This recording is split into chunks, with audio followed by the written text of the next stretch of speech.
Hello, hello. Welcome to the fourth stream. Am I in focus? Can I get some focus in here? There we go. Fourth one. I'm starting to lose count. There's been feels like a lot of them, but it also feels like the first one in many ways.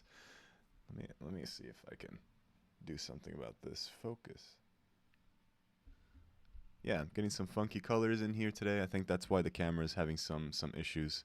Just trying to go with the theme of the thumbnail, but you gotta deal with what you got.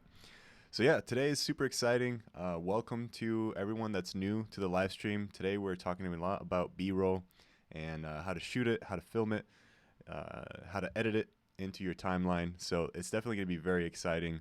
And as always, I'm just allowing some time to get some people into the live stream so that we can start a conversation. So if you're watching this on a playback and you're getting bored, definitely skip to about like minute 2 or 3 or so, and that will be the meat of it all. But in the meantime, we're just going to have a little bit of a conversation here. Yeah, today is super exciting. There we go. Got some little bit of light there. That's better. I'm really pumped for this because it's something that I use all the time in my videos. A lot of people use it, and B-roll might sound like something very obvious. Like B-roll is B-roll. You just overlay it on top of footage, to get rid of some gaps or for whatever reason, and it might seem like an obvious thing, but there's a few things that actually are an important kind of mental checklist that you can do, and if you get all of them, you can create something that's narratively pretty powerful, or that can at least move things forward along in the right way. So we're talking a little bit about how to use the B-roll too, and so we're gonna look at how I shot some of the B-roll for the new episode that is coming out tomorrow, hopefully by tomorrow morning, and that is the new editing workshop episode. So I definitely had to shoot a ton of B-roll for that in my room, of all of my setup. So it was pretty exhausting, and I was actually up shooting that B-roll today at 5 in the morning to try to get that nice light.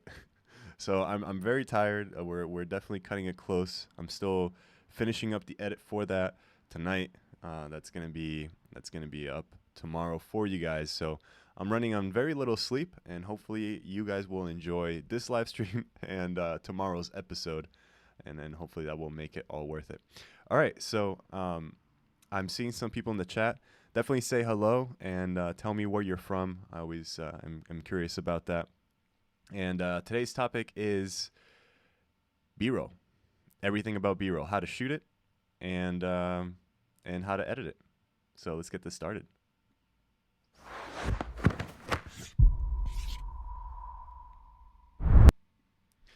So hello. Welcome to everyone that is here for the first time. My name is Chris Trini for Kriscoart. These are not my main type of videos. These are kind of just some live streams where we get to chat. We get to have a more real and interactive experience, which I've been loving so far, and it seems like you guys have been loving as well. So let me just pull up the chat. Nice. Yeah, people are saying how it's dark. Hopefully this will brighten things up a little bit. Yeah, so today we're talking about B-roll. Really pumped for this, just because it's used everywhere, and I think a lot of times you can see people using it the wrong way or just kind of abusing it. So it's definitely going to be interesting to dive into some of the motivation of it all, and we're going to be talking about like lens choices, how to really edit that in properly. So it should be a fun one. Just because it's been talked about before on YouTube all over the place, but not really too much into detail. So hopefully this live stream can provide that for you guys. So one of the first things that I want to show you is, again, like I mentioned, I'm probably going to be showing you a little bit of how I shot some of the B-roll for the new episode that's coming up tomorrow. And I have I shot a little bit of a video with my phone, just showing you the timeline, and we're gonna jump into Premiere, but I think if you see this, it kind of makes sense why you would use Premiere in a certain way. It's hard to explain. Let me just dive into the video so you can see what I'm talking about. All right, so just to show you what I have here, I've stacked my timelines, and we're going to talk a little bit more about this in the second episode of the editing workshop. So if you're interested in this kind of technique, definitely make sure to check that out. And I'm just essentially grabbing clips, dropping them in here, and I have my program monitor opened here, which is what I usually do just for color. I know that this monitor is going to be a lot more color accurate than this one, just because the color spaces and everything, this is just better calibrated for the type of work I'm doing. So that's what this screen is doing up here. It's just taking care of my two timelines. So I have plenty of room, even horizontally, to just make sure that I can see everything. And then down here, I have my program monitor, which shows me whatever timeline is active right now. So if I go in here and I hit play, indie pop sounds, it's going to show me the it's going to show me this timeline right here. Now if I click on this top one, because it is a sequence with just clips imported into it, it's just going to preview whatever is in that other timeline.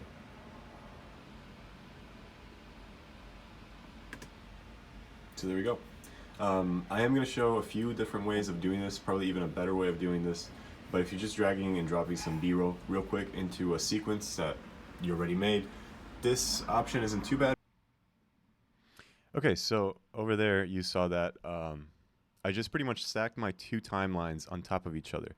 And you can do this in Premiere just because everything is very modular. You can just pretty much click and drag on any panel and move it around to wherever you want. And we're going to be talking about a little bit about the UI and how you can really customize it to make your editing faster in tomorrow's video. But what you just saw in that last clip, we're actually going to dive real deep into in the second episode when we're talking about simple tricks to tackle massive edits. And what you saw was something called pancake timeline or stacked timelines. It has different names, but it's the same thing. Essentially, you just have a timeline on top of each other in Premiere. And let me just see if I can share with you my Premiere. There we go.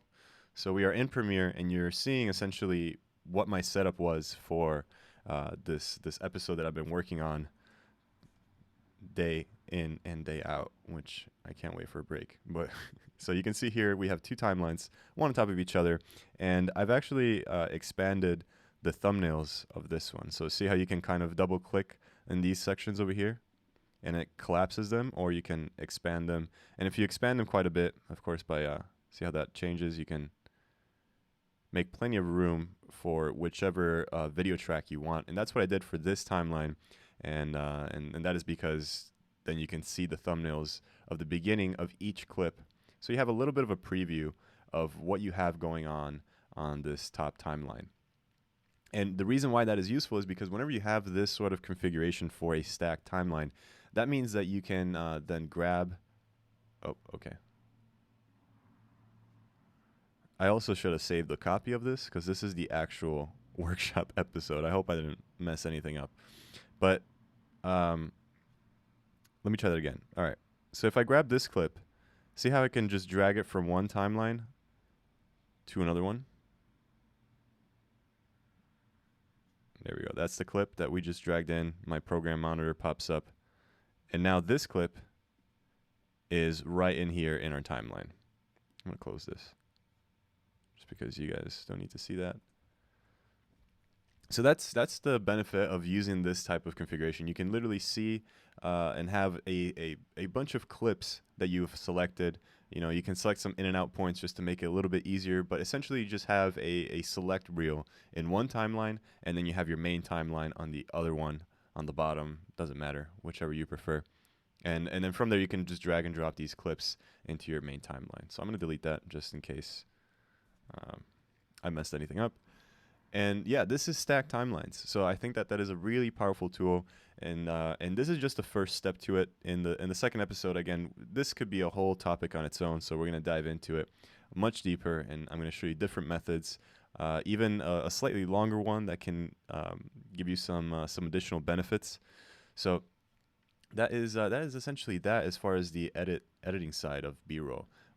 Whenever you are putting things into your timeline, you obviously want to make sure that that you're not just dropping in clips whenever you see gaps.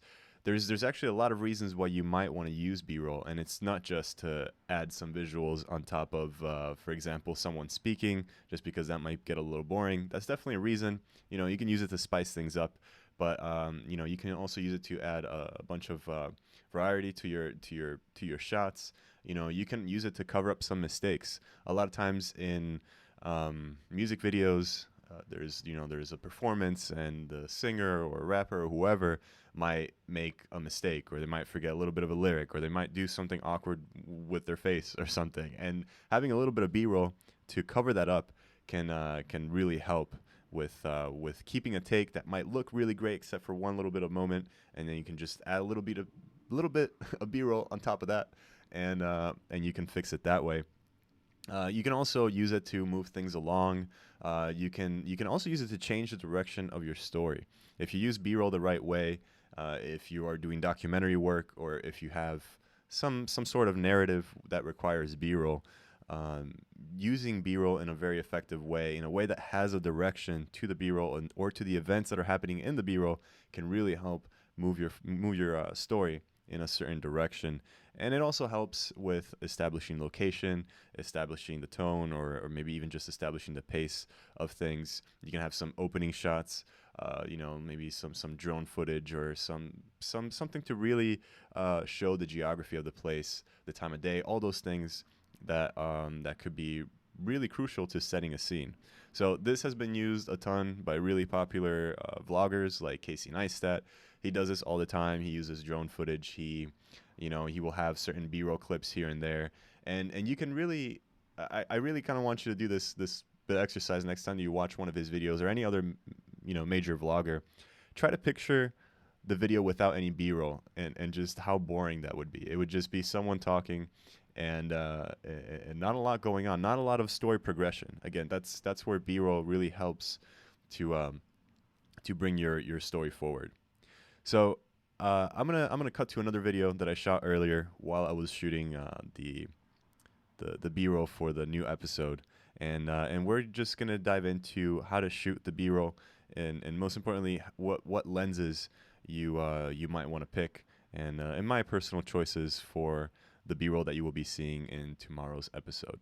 A good portion of the wide shots is shot with this lens right here, the 15 to 30 millimeter from Tamron. It is super wide. I mean, 15 millimeter is wide, but I think, to give it some context, the amount of sphericalness that this front element of this lens has should be a clear indication of how wide this thing is. So I'm using that to get some of the really nice wide shots of the entire desk.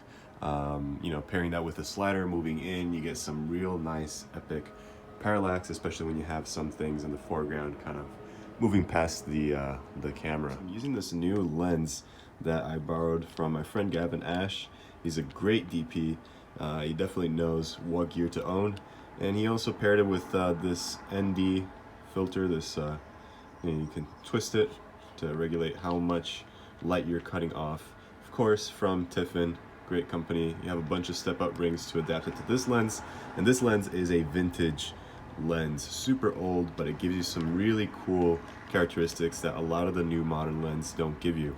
Also, we did a little bit of smudging on the lens with some Vaseline, and just to experiment a bit. We wanted to give it a little bit of a fall off in terms of giving it a little bit of diffusion in some of the edges, and it catches the light pretty nicely, and then from the camera you get some nice soft and diffused spots. So I've used this for some of the B-roll shots, some of the close-ups, some of the lens whacking shots, just to pair it up nicely with the main footage. And then finally we have the G-series lens from Sony. Really great glass, almost too great. I sometimes feel like this is really sharp and clean, which is great for B-roll and for YouTube kind of stuff. Although this one has a really dirty back element over here that I need to definitely clean. So it's giving me a little bit of a diffuse shot, which in this case kind of worked because it matched up with the other lens nicely. So there you go. That was a little bit of the three main lenses that I've used, but you need to keep in mind that sometimes it's not all about having lenses. I still look really dark. I hope that's not too dark. There we go. I'm expanding some documents to give me some light. Yeah, so as I was saying, you don't really need a ton of lenses. Sometimes one lens can suffice. Other times, you can really pair things like your phone. That's always going to be with you. This is a great tool for B-roll. You don't need to always have a camera on you, especially if I'm on shoots. Sometimes I can't really whip something like that out, so I will just have my phone in my pocket. I will get some close-ups, and that will help a lot with one sec. Air. Let there be light. I don't know if that's helping my case too much because I'm very sick at the moment. But yeah, so use anything that you have on hands, and honestly, the more B-roll that you can get, the better. And there is no such thing as capturing too much footage unless you are the editor that has to go through it, which that's going to be just a pain. But yeah, just get as much coverage as possible, and we're gonna look into a little bit how I shot some of it, some of my movements, and why I decided to do certain movements. But let's talk a little bit first about um, why I use certain lenses and certain focal lengths. I've told you a little bit about why, but let's go one by one and tell you why I would pick each specific lens for B-roll. So this one, again, has a really nice clean look, but it also has incredible autofocus capabilities when paired with the Sony body. So I can use this if I want to do some really complicated moving shots where maybe my subject is in the center and I want to keep that focus to keep going back to the center to whatever we're looking at. And the reason why you might need autofocus is, let's say you're doing some complicated shots, like how I'm doing with my phone right here. You can tell that maybe I'm moving close for a detail shot over here, and then I want to pull out to a wider shot. So it kind of blows my mind how good the autofocus is on the iPhone. It's not bad. 24 to 70. It allows me to get creative, zoom in and out, try different things out. It's a great lens to experiment with just because of the range, and also it can go down to a 2.8, which is not bad. Which we already kind of talked about. Again, very unique look. It's vintage. Love vintage lenses. I have a collection of vintage lenses that I might share with you guys soon, but that is definitely a great lens. And then of course the final one for the nice slider shots and just epic reveals whenever we want some good wide shots of everything. This is a pretty good lens. 15 to 30. You got a nice range for a wide lens. Super heavy though, super heavy. And also, I showed you how it's got a very spherical front element. That is kind of a downside just because you can't really use much or any filters in front of it. NDs, UV filters, anything, because of how it's built. They kind of knew that when they were building it, which is why they kind of gave it this sort of matte boxy enclosure in the front, also to prevent some of the spillage from some lens flares, which this lens is kind of prone of getting, but it's still very contained and very minimal, probably because of this piece too and how it's shaped. So those are the three lenses I've used. Let me know in the comments or in the live chat what you think, if you have any other suggestions or any favorite lenses that you use, or any extra tips for getting some great, awesome B-roll. All right, so that showed a little bit of the reason of why certain focal lengths are important. You need to keep that in mind with B-roll. It's another form of storytelling, so don't cheap out on the B-roll. Don't think that, oh, just coverage is going to be fine. Think about story whenever you're shooting the B-roll of whatever it's going to be overlaid on top of. So whenever you keep that in mind, then as in every other scene, any other clip in your project's story is going to be important, and the way you tell that story can be, of course, through focal lengths, which we've talked about in the past a ton, so I'm not going to go over all of that, but just know that if you have a really long lens, wide lens, those are all going to give you different feels, and when it comes to getting different coverage, that can be really important to tell a complete story, and just to kind of clarify whatever needs to be clarified in your scene. So coverage, and not just coverage in terms of action, but coverage in terms of focal length and different types of movement, that can be really important to improving your story. So I'm going to be jumping into some questions in just a second, so just get some questions ready if you have any questions about lenses, B-roll. But before that, we're going to talk a little bit about how to make your B-roll better, and both in terms of editing and also whenever you're shooting it. So the first way of making your B-roll better when shooting it is to, of course, try to avoid any jitteriness, any bumps, any things that could that could really just scream out amateurish in your movement. So one way to avoid it while shooting is to, if you can, obviously these are not cheap cameras, but if you can get something that has a 5-axis stabilization in the sensor, it will help you a lot whenever you're doing some run and gun, holding the camera in your hand and trying to get some smooth movements that way. And that is because the sensor is kind of it's physically moving inside the camera, and it's kind of compensating for some minor bumps or things of that nature that you might be causing. And sorry, it's really bothering me how dark it is in here. But hopefully you guys can see me and hear what I'm saying. One other thing that will help, aside from the in-axis stabilization of the sensor, is to have some internal stabilization in the lens. A lot of the newer lenses, most electronic lenses, they do a really good job at stabilizing and compensating for some of the jerky movements that you might get from a lighter camera body. And this one has it. This is one of the lenses that I mentioned. This one's from Tamron. You can see that it has some the right in. Bam, that button can turn on and off the internal stabilization that this lens has, and it is a massive difference. If you try it on and off with most lenses, you're definitely going to notice a difference. And we want to use anything and as much as possible to smooth out our footage whenever we are shooting it. Now, the next thing, I will have to show you a demonstration. I haven't prepared for this, so I'm just going to have to show you, probably on my bed. That sounds weird. Demonstration A is trying to do a side-to-side movement. So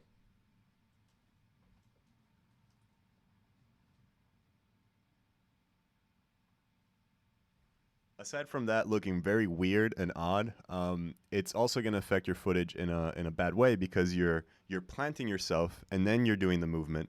And as you're doing the movement, you're kind of putting your body to an extreme angle, both in terms of how out your arms have to go and how much your torso is rotating. Now, most people probably don't look like that on set, but they do a variation of that.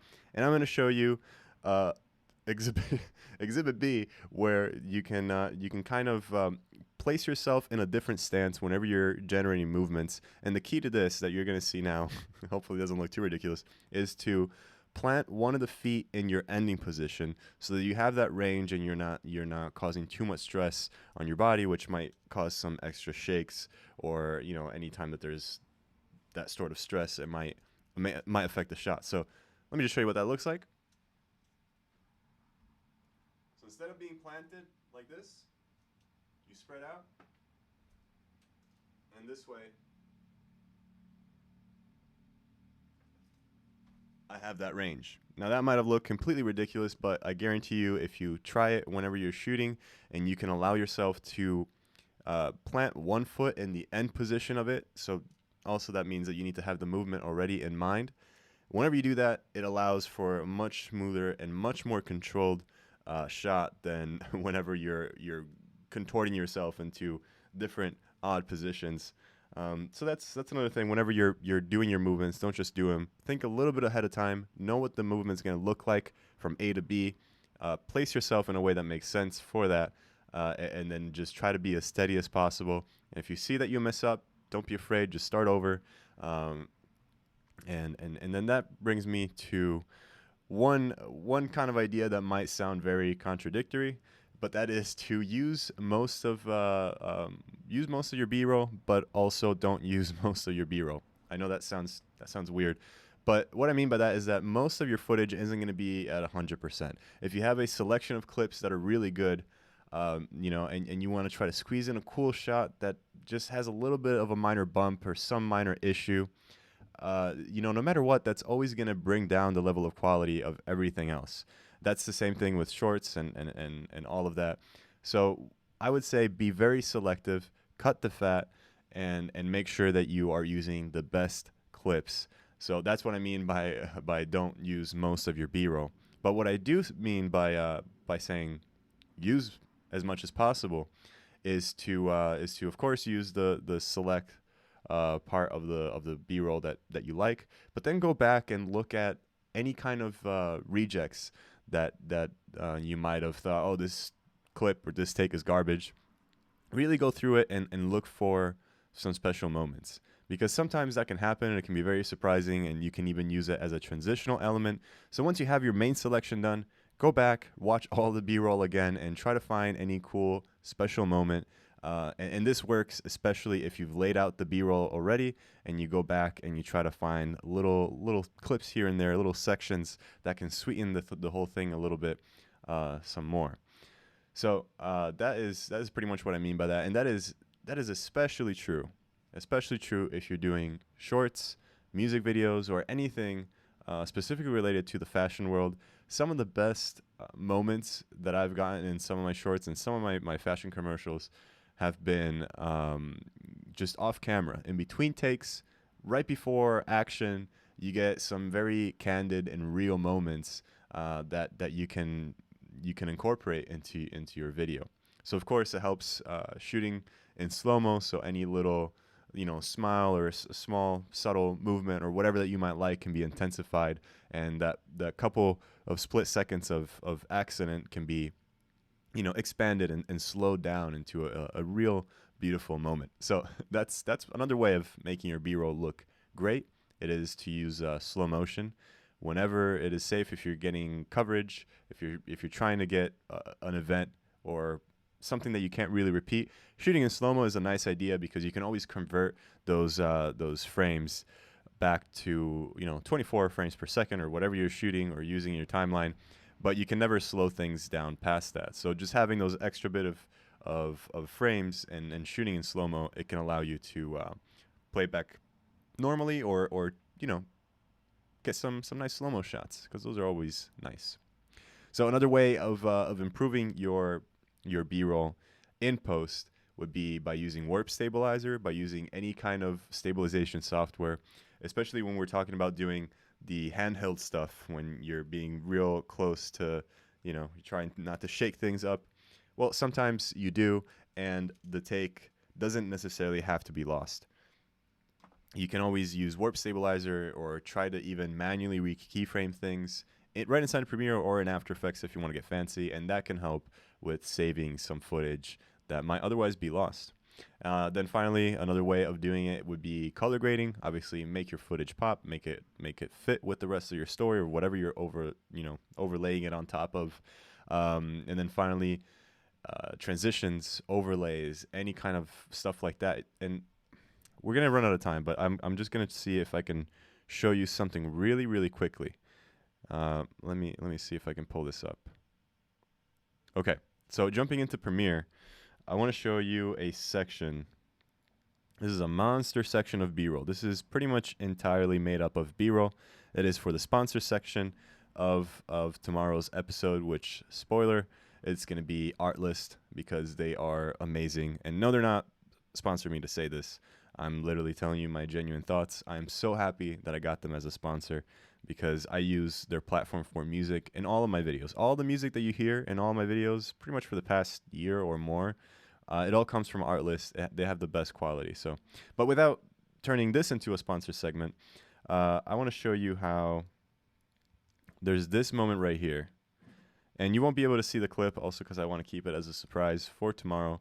But this is, just to describe it to you, this is a take, one of those special moments, one of those takes that I threw away, and it was just another version of this clip right here. These are two clips where I'm lens whacking. This one looked horrible and jittery and there was too much going on, and this one looked nice and smooth. Now, the reason why I went back and I actually added this in is, as you can see here, I set this to screen.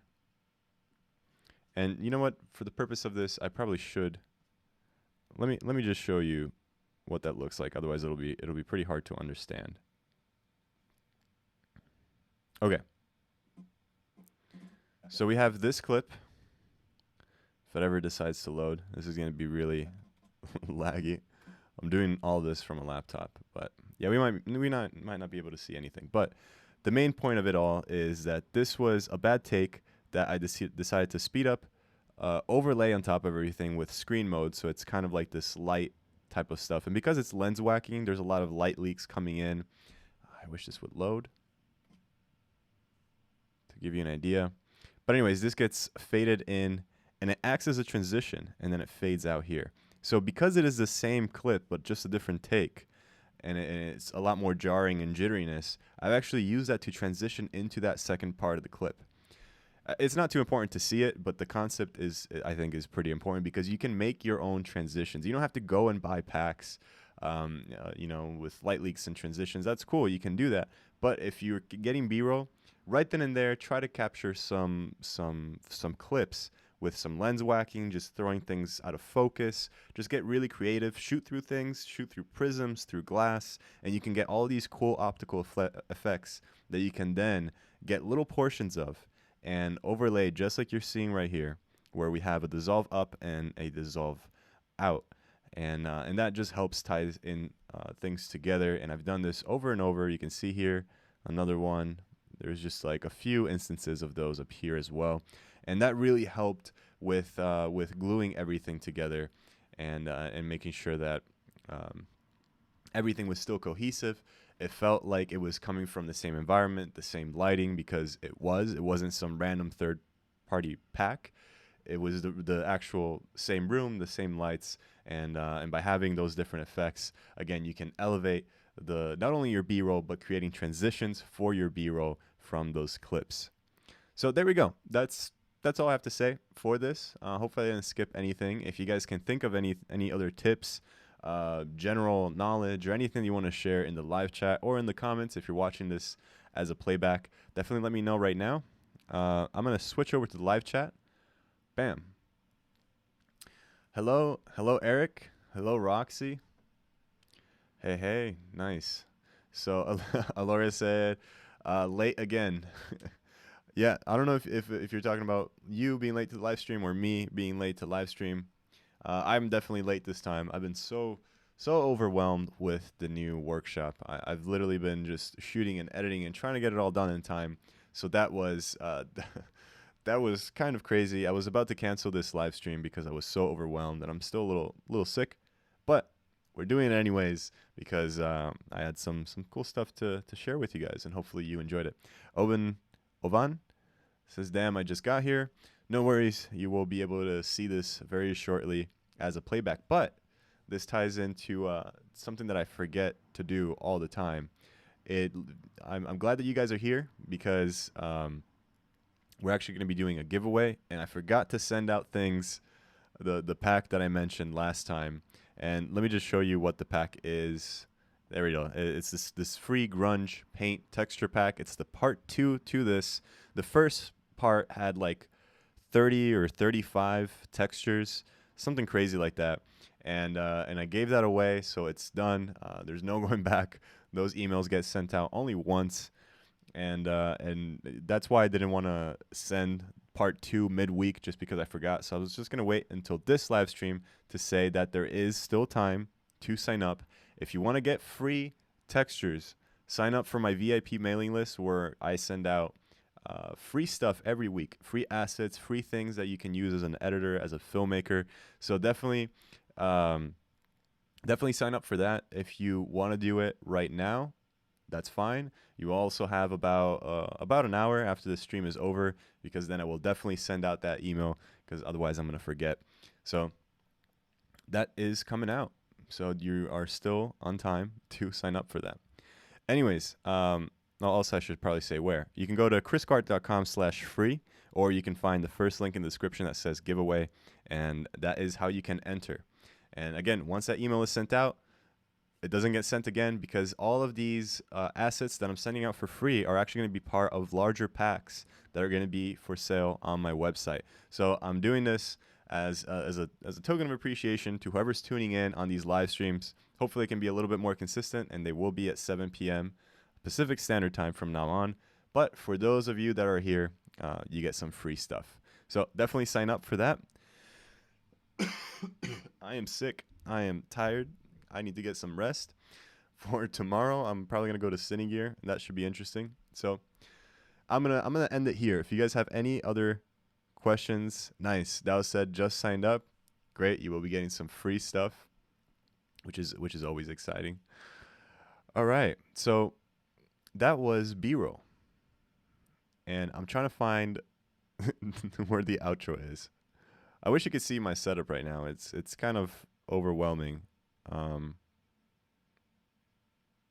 okay, there we go. I found it. All right, and with that, now we conclude the video. Thank you guys so much for watching, whether it was live or as a playback. And I will be seeing you tomorrow with the very first editing workshop episode. I've been hyping it up, so please tune in and watch it. There's a ton of valuable information, and it's just gonna run for the whole month of June and whatever month is after June. And then if not, I will see you in the next live stream next Friday at 7 p.m. Pacific Standard Time. All right, guys, take care.